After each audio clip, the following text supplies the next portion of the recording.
ನೀವು ನೋಡ್ತಾ ಇದ್ದೀರಾ CBT ಕನ್ನಡ ಟಿವಿ. 87ನೇ ಕನ್ನಡ ಸಾಹಿತ್ಯ ಸಮ್ಮೇಳನದ ಪ್ರಯುಕ್ತ ಮಂಡ್ಯದ ನಗರಸಭೆಯ ಧರಣಪ್ಪ ಸಭಾಂಗಣದಲ್ಲಿ ಮಂಡ್ಯ ವಿಧಾನಸಭಾ ಕ್ಷೇತ್ರದ ಜನಪ್ರಿಯ ಶಾಸಕರಾದ ಪಿ ರವಿಕುಮಾರ್ ಗಣಿಗರವರ ಅಧ್ಯಕ್ಷತೆಯಲ್ಲಿ ತಾಲೂಕು ಪಂಚಾಯಿತಿ ಇಒ, ತಾಲೂಕು ಪಂಚಾಯಿತಿ PDO, ಗ್ರಾಮ ಪಂಚಾಯಿತಿ ಅಧ್ಯಕ್ಷರು, ಉಪಾಧ್ಯಕ್ಷರುಗಳ ಸಭೆ ಜರುಗಿತು.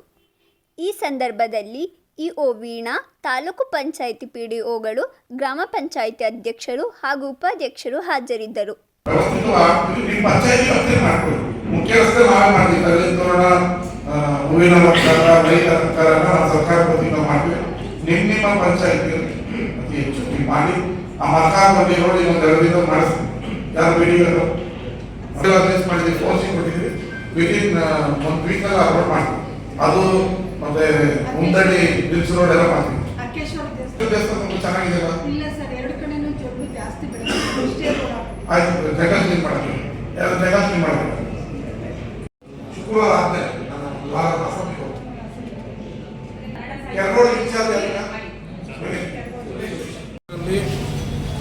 ಸಾಹಿತ್ಯ ಸಮ್ಮೇಳನ ನಡೀತಾ ಇದೆ.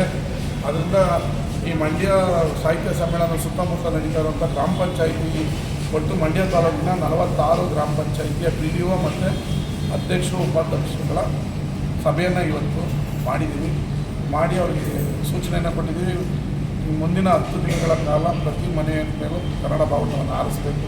ಮತ್ತು ಸರ್ಕಾರಿ ಕಚೇರಿಗಳು ಏನೇನಿದೆ ಹಳ್ಳಿಗಳಲ್ಲಿ ಅದ್ರ ಮೇಲೆಲ್ಲ ಲೈಟಿಂಗು ಮತ್ತು ಬಾವುಟವನ್ನು ಕಡ್ಡಾಯವಾಗಿ ಆರಿಸಿ ಜನರಲ್ಲಿ ಜಾಗೃತಿ ಮೂಡಿಸಿ ಪ್ರತಿಯೊಬ್ಬರೂ ಕೂಡ ಕನ್ನಡ ಸಾಹಿತ್ಯ ಸಮ್ಮೇಳನದಲ್ಲಿ ಭಾಗಿಯಾಗಲಿ ಅವರಿಗೆ ಅರಿವು ಮೂಡಿಸೋಕ್ಕೆ ಇವತ್ತು ಸೂಚನೆ ಕೊಟ್ಟಿದ್ದೀವಿ. ಮತ್ತು ಪ್ರತಿದಿನ ಒಂದೊಂದು ಸ್ಪರ್ಧೆಯನ್ನು ಏರ್ಪಡಿಸಿ ಜನರಲ್ಲಿ ಕನ್ನಡ ಸಾಹಿತ್ಯ ಸಮ್ಮೇಳನ ಮಂಡ್ಯದಲ್ಲಿ ಬರ್ತಾ ಇದೆ ಅನ್ನೋದನ್ನು ಮಾಡೋಕ್ಕೆ ಹೇಳಿದ್ವಿ. ಪಂಚಾಯಿತಿಲಿ ವಿಶೇಷ ಸಭೆಯನ್ನು ಕರೆದು ಸಾಹಿತ್ಯ ಸಮ್ಮೇಳನ ಬಗ್ಗೆ ಪಂಚಾಯಿತಿ ಮೆಂಬರ್ಗಳಲ್ಲಿ ಜಾಗೃತಿ ಮೂಡಿಸಿ ಅವರವರ ಬ್ಲ್ಯಾಕ್ನಲ್ಲಿ ಸಾಹಿತ್ಯ ಸಮ್ಮೇಳನದ ಬಗ್ಗೆ ಹೇಳಿ ಅಂತ ನಾವು ಇವತ್ತು ಸೂಚನೆ ಕೊಟ್ಟಿದ್ವಿ. ಅದನ್ನು ಕನ್ನಡ ಸಾಹಿತ್ಯ ಸಮ್ಮೇಳನವನ್ನು ಹಳ್ಳಿಯ ಪ್ರತಿ ಗ್ರಾಮದ ಮಟ್ಟದಲ್ಲೂ ತಲುಪಬೇಕು ಅನ್ನೋದು ನಮ್ಮ ಗುರಿ. ಓಕೆ, ಧನ್ಯವಾದ.